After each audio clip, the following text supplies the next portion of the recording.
My name is Tessa Monroe, and I was 29 when I found the note that ended my marriage. It was taped to the bathroom mirror, the same one I'd wipe steam from every morning while Victor shaved beside me, humming off key.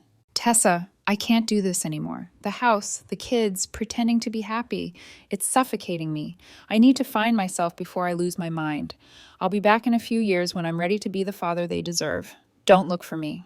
By the time I finished reading, half his closet was empty. His passport was gone. So was our savings, $23,000, drained in a single night. Maya was 8. Eli was 5. They were still asleep, their small breaths steady in the dim morning light. I stood there holding the letter, the sound of the refrigerator hum louder than my heartbeat. For the first month, I kept expecting him to walk through the door. Every noise outside made me freeze. Every ring of the phone, every shadow on the porch light. Maya asked, "When's Daddy coming home?" Eli just said, "He forgot my soccer game." By week 2, I ran out of lies. So I told him the truth, the softest version of it I could manage. "Daddy went away to think about things," I said, "but he still loves you." Maya stopped eating dinner. Eli started wetting the bed again. I called in emergency leave from the marketing firm where I worked and spent nights watching parenting tutorials on YouTube: how to braid hair, how to make pancakes that don't burn, how to hide exhaustion behind smiles. There's no manual for being both parents. There's just surviving the next hour. The first year was brutal. Eli woke up screaming at 3 a.m., convinced Daddy had been taken by monsters. Maya grew quiet and distant, too grown up for her age, helping Eli brush his teeth, reading him bedtime stories in a voice that shook. I was failing at everything, at work, at home, at hope. Victor's parents called every week for 6 months. "Have you heard from him?" his mother would ask, voice cracking. "No," I'd say. Each time her silence sounded like judgment. I hired a private investigator after 4 months. He found one gas station charge in Colorado, then nothing. He was gone. By the second year, I'd stopped waiting. We found a rhythm. Maya joined soccer and discovered she was fast. Eli learned to ride his bike and stopped asking about Daddy. We started camping on weekends, something Victor always hated. I discovered Maya liked her sandwiches cut diagonally, and Eli was afraid of the dark, but too proud to say it.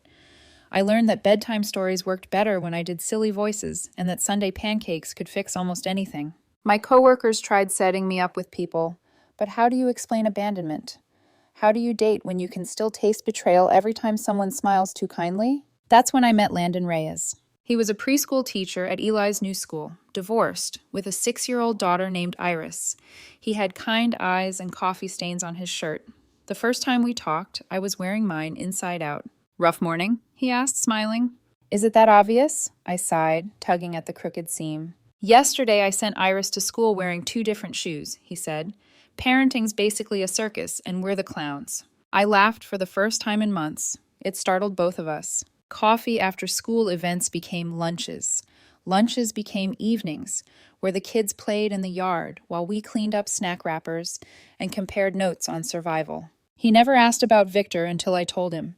He didn't flinch when I said he left us, just nodded, quiet. "Some people can't handle forever," he said. "That's not your fault." He told me about his ex-wife, how she'd left after their daughter was born with mild cerebral palsy, saying she couldn't handle raising a broken child. He filed for divorce the next day. "I realized," Landon said, "I was already a single parent. Might as well make it official." There was something about his calm honesty that didn't demand anything from me. No pity, no fixing, just presence. 3 years after Victor's note, Landon moved in. The kids adored him. He helped with homework without being asked. He never tried to replace their father, just quietly filled the space Victor had left. His daughter Iris fit right in, quiet where Eli was loud, creative where Maya was competitive. They built blanket forts in the living room, drew each other's faces on paper plates, and called themselves the Chaos Crew. The house started to sound alive again. The smell of dinner, the sound of laughter, even the arguments, it all meant something was healing. Landon painted our walls colors other than beige.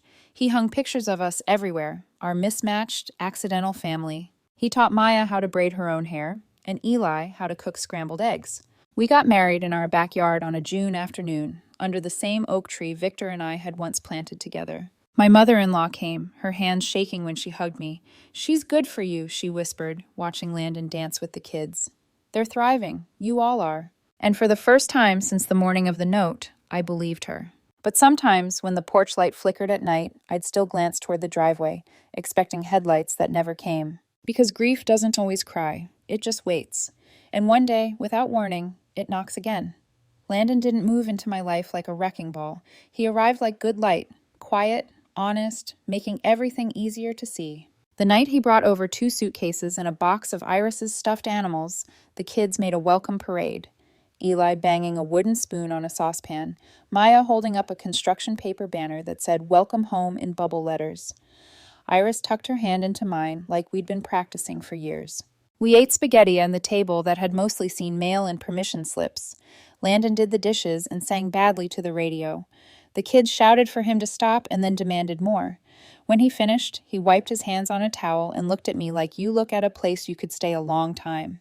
"You okay?" he asked softly. "Yes," I said, surprised to hear it and find it true. After the kids were in bed, we sat on the back steps with mugs of peppermint tea.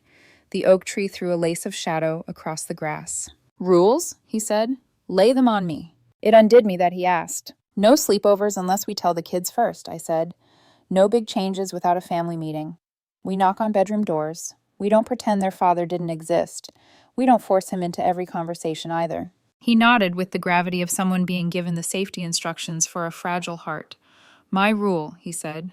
"We lead with kindness, even when we're tired, especially then." I laughed, unexpected and bright. "Deal."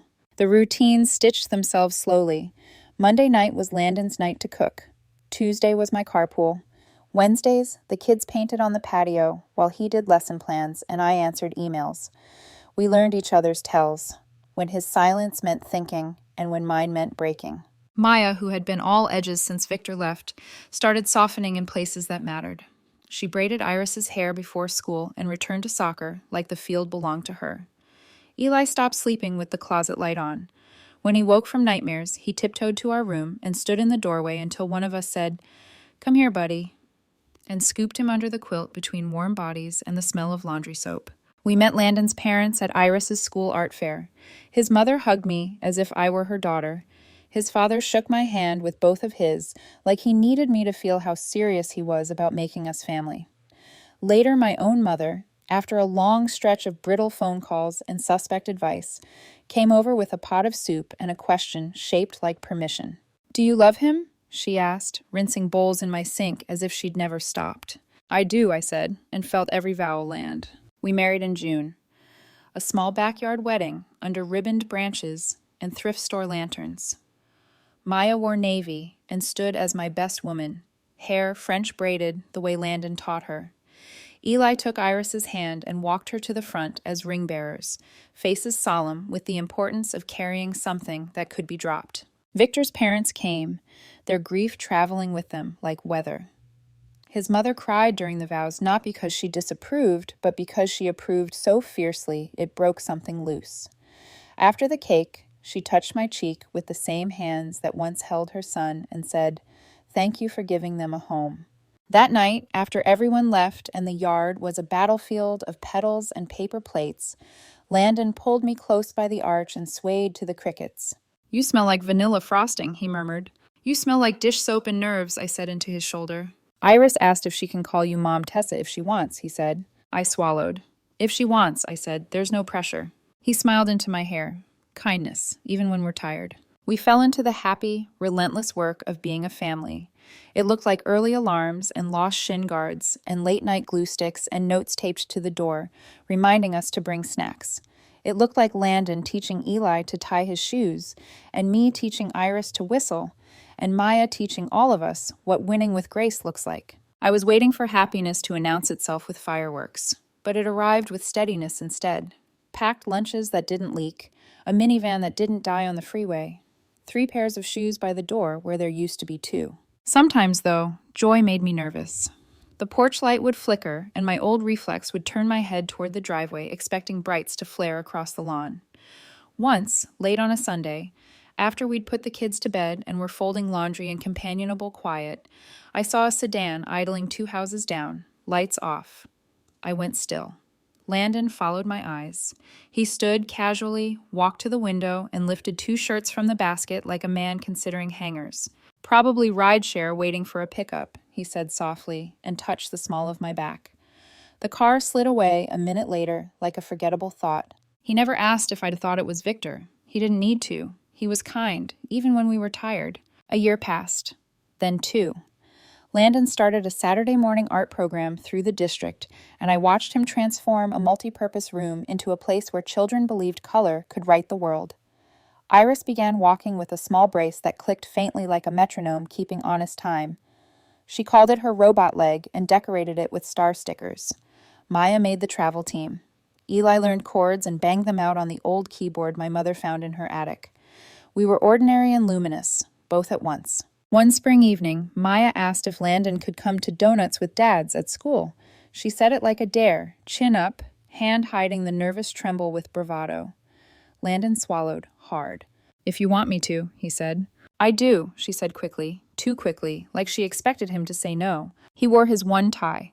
He brought napkins because he knew a room full of second graders could take down a bakery and a mop in 15 minutes.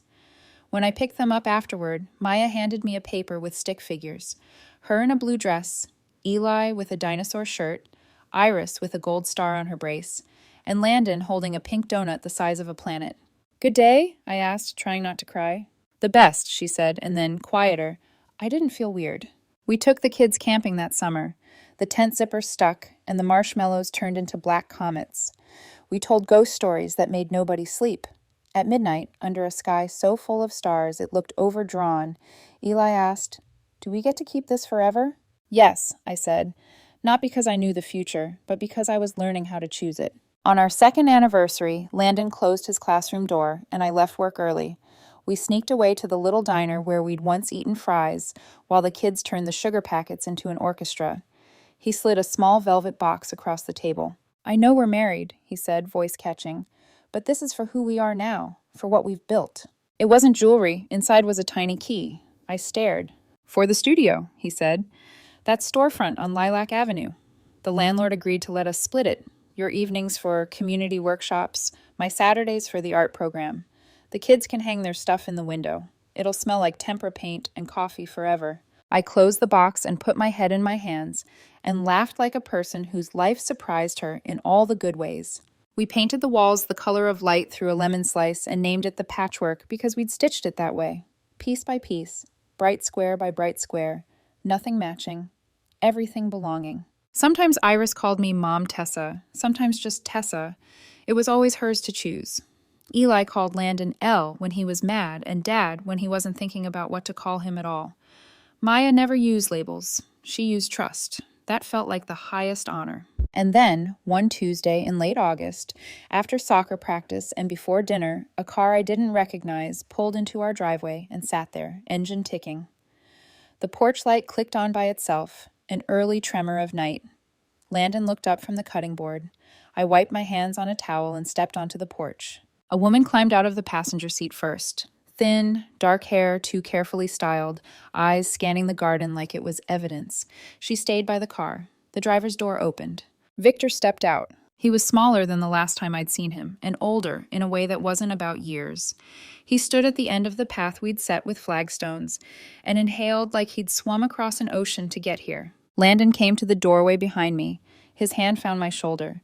The kids' laughter floated from the back of the house, blissfully unaware. Victor looked at my ring, at the chalk drawings on the driveway, at the swing Landon and I had hung from the oak. He swallowed. "Tessa," he said, as if my name might open something that had closed for good. Behind him, the woman in the car lifted a manila envelope, thick enough to bruise. "Hi," I said and tasted metal. The porch light hummed, the oak leaves stilled. "Can we talk?" Victor asked. I didn't move. "The kids are home." "I know," he said. Lightning quick, his gaze flicked toward the backyard. "I'm ready to be their father again." The envelope creased in the woman's grip like a trigger being tested. "Then you should have been," I said. The door behind me clicked. Maya's footsteps. Landon's breath. "Please," Victor said, voice softening. "I have proof." There are moments when your past arrives wearing your present's face. They are terrible and holy at once. This was one. "Come inside," I heard myself say, and felt the ground tilt under the weight of what was about to walk through our door. Victor stepped inside like someone visiting a museum built from his own memories. His shoes stayed near the mat, dripping August rain onto the floorboards he'd once installed himself. The air in the house thickened, heavy with everything unsaid. Maya froze halfway down the hall when she saw him. She didn't scream, didn't speak, just stared, her soccer ball dropping from her hands with a hollow thud. Eli, still wearing his superhero pajamas, ran straight into my legs, gripping my knees. "Who's that?" he asked. No one answered. Landon moved instinctively, stepping slightly in front of me. His voice stayed even.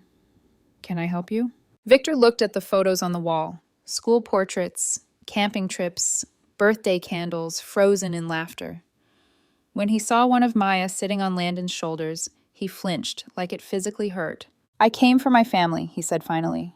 "You left your family," I replied, every word slow, deliberate. He shook his head. "I left to get better." 6 years? I couldn't stop the laugh that cracked through my voice. "That's one long therapy session." "I was sick, Tessa," he said, looking suddenly desperate. Depression, panic attacks. The doctors didn't know what to do with me, and I didn't know how to stay. But I'm healthy now, stable. I have a job. I've been clean and sober for 2 years. "You were using?" The shock in my voice wasn't anger. It was betrayal I didn't even know was still alive. He nodded once. "I hid it from everyone, especially you." Maya crossed her arms. "You didn't hide it. You disappeared." He looked at her then, really looked.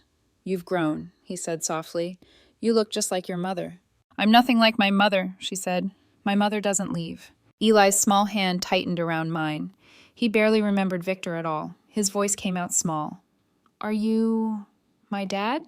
Victor's eyes filled with tears. "Yes, buddy, I am. I know you don't remember me, but I remember everything," Maya interrupted. "You left a note on the mirror. I found it." His voice cracked.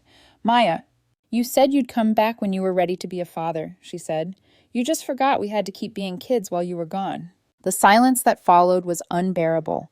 Even the clock seemed to stop ticking. Victor turned to me, pulling a manila envelope from his jacket. "I didn't come to fight. I just want a chance to be in their lives again, legally." Landon stepped forward. "You're saying you want custody?" Victor glanced down. "Joint custody. For now. I have everything the court will need. Employment records, letters from my therapist, my sponsor. I'm not asking to take them away. His voice wavered. "I just want to be their dad again."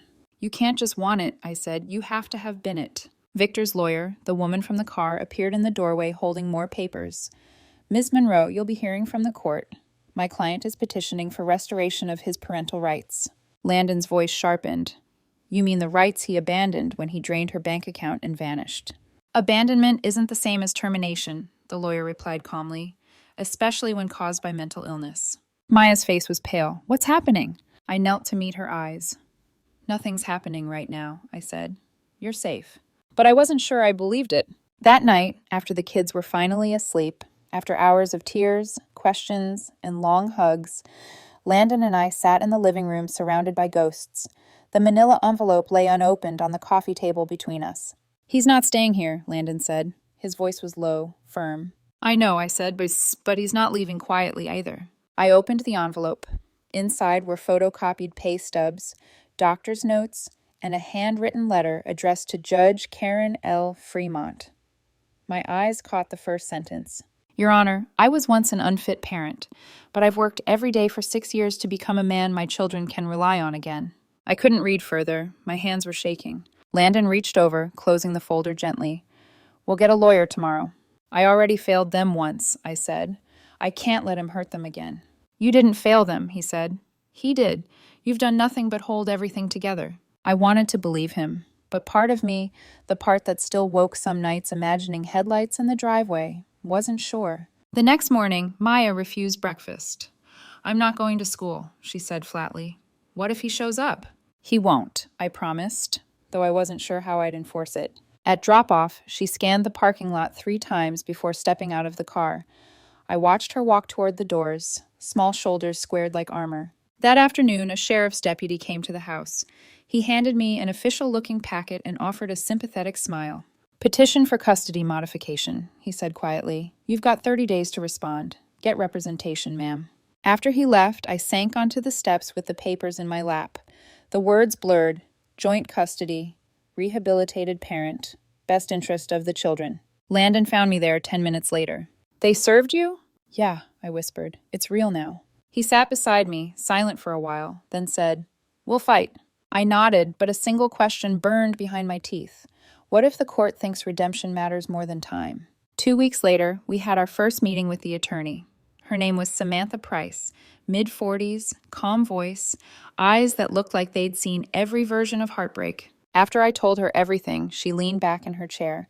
Here's the truth, Ms. Monroe. Courts favor biological parents, especially those who can prove they've recovered from addiction or mental illness. But 6 years is a long absence. The children's voices will matter. So will the life you've built. It's not unwinnable. What about Landon? I asked. He's been raising them for half their lives. He's a stabilizing figure, Samantha said. We'll emphasize that, but you need to prepare the kids for interviews and supervised meetings. The judge will want to see if they can have a relationship with their father without trauma. Trauma's all they have left with him, I said. She nodded. Then make sure they tell the truth. The first court date was set for October. 6 weeks to build a defense. 6 weeks to pretend everything was normal. But normal vanished the day Victor reappeared. He started sending gifts. Flowers to my office, a basketball to Eli, a journal for Maya with a note tucked inside. For when you're ready to talk to me. She threw it in the trash. Eli didn't. He slept with the basketball beside his bed. Every time I looked at it, guilt twisted like wire around my ribs. Landon caught me staring one night. He's not buying his way back, he said. I know, I said, but what if Eli wants him? Landon's answer was quiet. Then we'll help him love safely, even if it hurts us. That's what broke me. His ability to make space for grace, even when I couldn't. By the time the first hearing arrived, the kids were exhausted from pretending they weren't scared. Maya's teacher emailed to say she'd been zoning out in class, sketching courtrooms in the margins of her homework. Eli had started wetting the bed again. In the courthouse hallway, Victor stood with his lawyer, a stack of files pressed to his chest. He looked smaller than I remembered, but the air around him still vibrated with that old intensity, the kind that once made me feel chosen and later trapped. When the judge entered, the room settled. Ms. Monroe, Mr. Ellis, she began, we're here to discuss a petition for restoration of parental rights. Victor's voice shook. Your Honor, I know I failed my family, but I've changed. I'm healthy, I'm working, and I just want the chance to show my children the man I am now. My lawyer stood. Your Honor, Miss Monroe has raised these children alone for 6 years. They are thriving, stable, safe, loved. We question whether revisiting old wounds is in their best interest. The judge listened, eyes unreadable. Then she said, Mr. Ellis, I will be assigning a guardian ad litem, a social worker to evaluate the children's well-being and preferences. We'll reconvene after their report. Victor looked at me as we stood to leave. They'll forgive me, he whispered. Kids do. I met his gaze squarely. Maybe, but forgiveness doesn't mean forgetting. He smiled faintly. Then I'll remind them. It wasn't a threat, not exactly, but it felt like one. As we walked out, Landon took my hand. You okay? He asked. I nodded, though my throat was raw, because deep down I knew this was only the beginning. The guardian ad litem's name was Patricia Hoffman, a woman in her 50s with kind eyes and a calm voice that made even bad news sound like a bedtime story. She showed up one Tuesday morning, clipboard in hand, wearing sensible shoes and the faintest trace of rose perfume. I'm here to talk to the kids, she said gently, smiling at Eli, who peeked out from behind Landon's leg. Nothing scary, just a conversation. Maya didn't look up from her cereal. We already know what we want, she muttered. I'm sure you do, Patricia said, but I'd still like to hear it from you. For 2 hours, she sat with each of them, asking questions about their daily life, their routines, how they felt about school, friends, and, finally, their father. I waited in the kitchen, heart pounding against the clock's rhythm. Landon busied himself making coffee he never drank. When Patricia finally closed her notebook, her face was unreadable. They're articulate, she said simply, and honest. I'll make my report to the court. Did they say anything that worries you? I asked. They said a lot that moved me, she replied.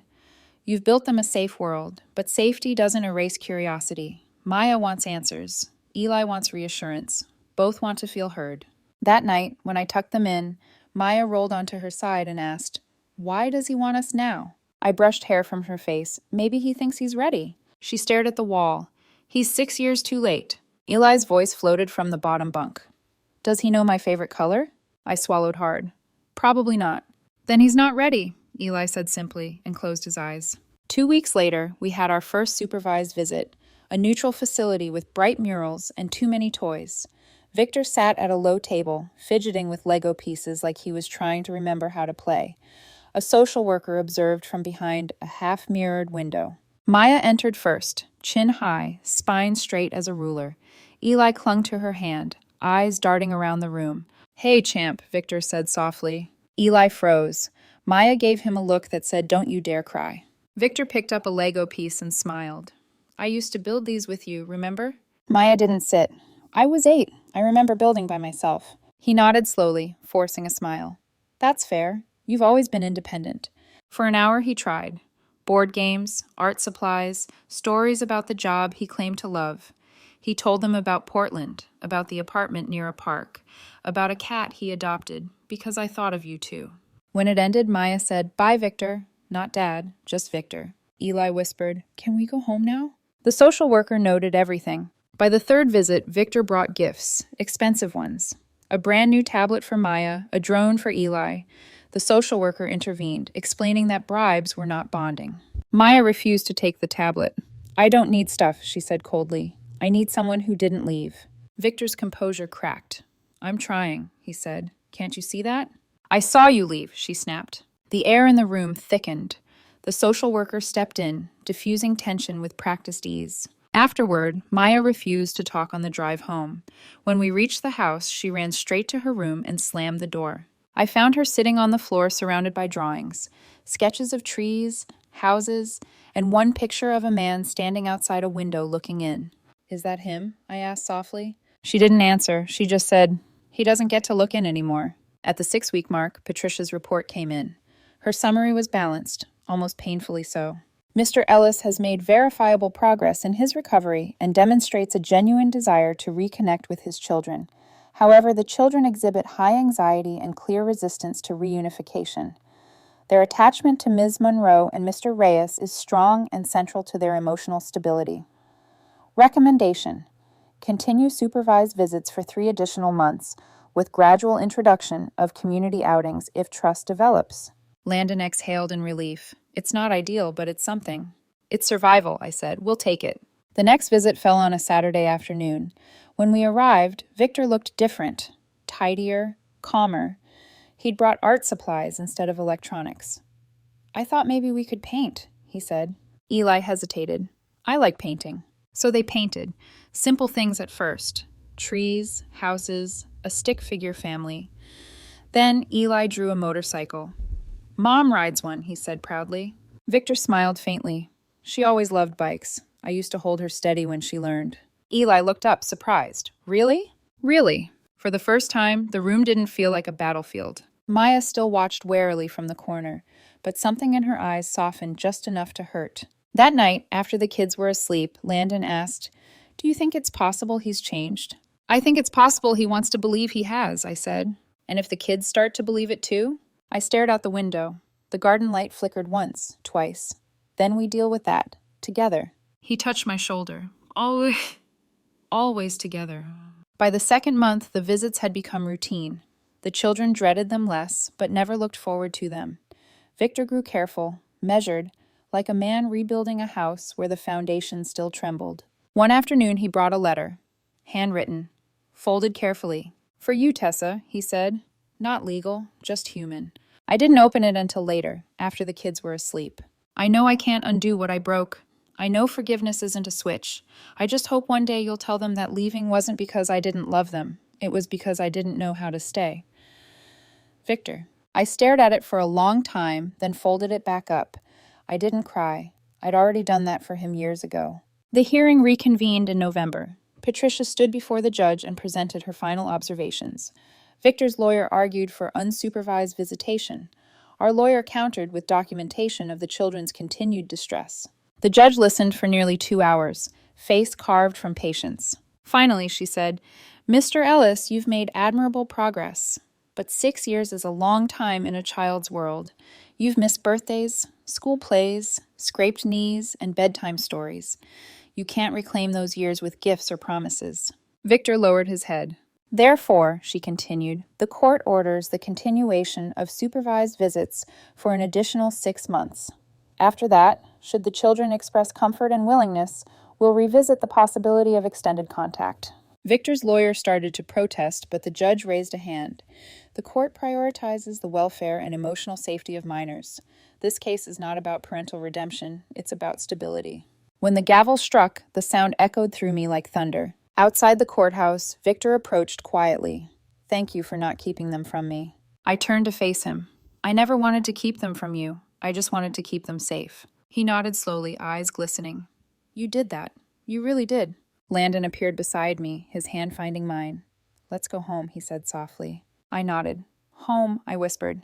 And as we walked away, I realized something I hadn't dared to admit until that moment. Maybe this wasn't just the end of a fight. Maybe it was the beginning of peace. But peace, I knew, could still be temporary. And somewhere deep inside me, the smallest whisper still feared what he might do next. The next 6 months moved like a storm that refused to break. Not loud, just steady.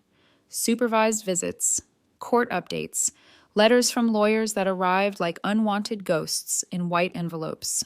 By March, the kids had stopped crying on visitation days, but they never smiled either. They treated those Saturdays the way you treat a dentist appointment, necessary, tolerable, forgettable. Victor, for his part, was consistent. Too consistent. Never late, never angry, never careless.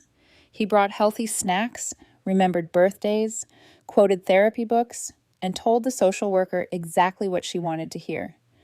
On paper, he was the model of rehabilitation. But the truth was written on the kids' faces every time we left those visits. The way Maya's shoulders curved inward, the way Eli stared out the window pretending to count trees. In May, Patricia called with news. The court date's been moved up, she said. Final review hearing in June. I stared at the calendar, the same one covered in sticky notes and grocery lists. Final? It's time, she said. You've all earned some kind of ending. After we hung up, I sat at the kitchen table, tracing circles on the wood grain until Landon came in. He poured 2 mugs of coffee and handed me one. Good news or bad? Both, I said. The court wants closure. He nodded slowly. And what do you want? I didn't answer, because what I wanted, the impossible, was for none of this to have happened. The last supervised visit was on a rainy Saturday. Victor wore a gray sweater and brought a board game, Life, of all things. He joked about the irony. No one laughed. Halfway through, Eli looked up and said, Do you ever think about Mom when you're not here? Victor froze. Every day, he said. Then why didn't you come home sooner? Victor's mouth opened, then closed again. I wasn't ready. Maya crossed her arms. You're still not. The social worker gently ended the session early. When we got home, Maya stormed to her room. Eli curled on the couch beside me, silent for a long time before whispering, I feel bad for him. I brushed his hair back. Feeling bad isn't the same as trusting. He nodded. Can I still love him a little? My throat tightened. Of course you can, I said. You just don't have to forget what he did. The final hearing fell on the first clear day of summer. The courthouse smelled faintly of coffee and floor wax, the air heavy with whispers from other families waiting for their own verdicts. The judge reviewed Patricia's full report, flipping pages slowly as if weighing each sentence. Victor sat across the room, his eyes fixed on the table. Landon's hand brushed mine under the bench, a quiet pulse of solidarity. Mr. Ellis, the judge began, you've demonstrated growth and responsibility. However, 6 years of absence is an unchangeable fact.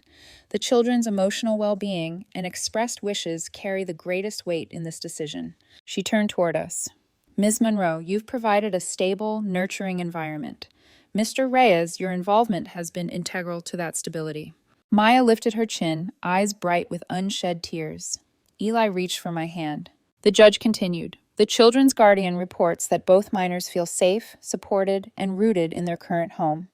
They have shown no desire to alter their living arrangement. Therefore, she paused, looking directly at Victor. I am granting full legal and physical custody to Ms. Monroe and Mr. Reyes. Mr. Ellis's visitation rights will cease as of today. Future contact may occur only by mutual consent after the children reach adulthood. The gavel struck once, a single final sound that shattered 6 years of fear. Victor didn't move at first. Then he stood slowly, tears streaking down his face. Please, he said, his voice raw, Just let me say goodbye." I looked to the judge. She hesitated, then nodded once. He crossed the room carefully, stopping a few feet away. Maya stood her ground. Eli half hid behind me. "I'm sorry," Victor whispered. "I thought leaving would save me. I didn't realize it would destroy everything else." Maya swallowed hard. "You can't fix it now." "I know," he said, "but I'll always love you." Eli stepped forward, small but brave. "I know that too," he said quietly. Victor nodded once more and turned toward the door. When it closed behind him, the sound was soft, final. 3 weeks later, the adoption papers arrived. Landon became, in every legal sense, their father. The kids chose to take his last name, Reyes Monroe. That night, we celebrated with pizza and root beer floats.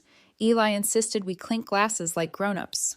Maya drew a picture of our family, 5 stick figures under a big yellow sun. When she handed it to me, I noticed something small in the corner, a man standing at the edge of the page, smiling but separate. "Who's that?" I asked. She shrugged. "Just someone I don't hate anymore." The years after that blurred in golden ways. Maya became captain of her soccer team, her scholarship letters arriving in neat white envelopes. Eli found his rhythm in music, filling the house with chords that felt like memory, learning how to sound beautiful again. Landon opened an art studio called The Patchwork, our family's accidental masterpiece, and filled it with kids who needed somewhere safe to make a mess. I taught community classes on design, spent weekends camping, and finally stopped checking the driveway for cars that didn't belong. But every June, around the time of the final court date, a single envelope arrived. No return address. Portland postmark. Inside, a short letter, always written in Victor's careful, looping script. "Tell them I'm proud of them, that I'm okay, that I still carry the day I left like a stone in my pocket." The first few years, I threw them away. Then one day, when Maya turned 16, I showed her one. She read it silently, then folded it carefully and placed it in her drawer. She never wrote back, but she stopped hating the man who wrote it. Maybe that was enough. One evening, years later, after dinner and laughter, and the ordinary piece of dishes clinking in a full sink, Landon looked at me across the table. "Do you ever wonder what would have happened if he'd stayed?" he asked. "Sometimes," I said. "But then I look at us, and I think maybe this was the only way we could have gotten here." He nodded. "Not every broken thing needs fixing." Maya poked her head in from the hallway, rolling her eyes. "Are you two being philosophical again?" Eli laughed from the couch. "They're old, Maya. It's what old people do." I tossed a napkin at him and missed. Everyone laughed. The house, our house, filled with sound again. Not the echo of loss, but the pulse of living. And as the evening settled into quiet, I thought of that note taped to the mirror all those years ago, the one that had broken me open. He'd said he'd be back when he was ready to be the parent they deserved. He'd been wrong. They already had the parent they deserved. They had two. And this life we built from the ruins, was proof that sometimes the ending isn't the tragedy. It's the chance to begin again.